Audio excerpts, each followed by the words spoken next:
కాలు ఎట్టుంది? కాళ్ళు అంతవరకు నలుపుకో. చేతులు ఎగుతున్నాయా? ఎవరు కాదు అరే మణిలు డాక్టర్ కాదు యాక్టర్. ఏం కావాలి నీకు? ఏం చెప్పు నీ సమస్య. ఎక్కడికి? చేతులు కాళ్ళు లేవట్లేదా పైకి?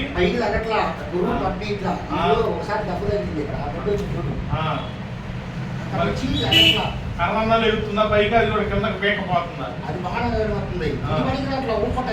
ఊపలేవు. ఇంకా ఇంకా నువ్వు వెనక తోసుకోవటమే. ఊపు లేదా నువ్వు? కరెంట్ బాగా వేసావా? కాదు యాక్టర్ అని చెప్పాగా. అసలు నువ్వు ఓపీ రాపించావా? ఓపీ తెచ్చుకొని వచ్చాం. సరే ఎనికి పోయి ముందుకు రాకపోతే సరే సరే ఆడ దొరుకుతారా వీళ్ళందరూ?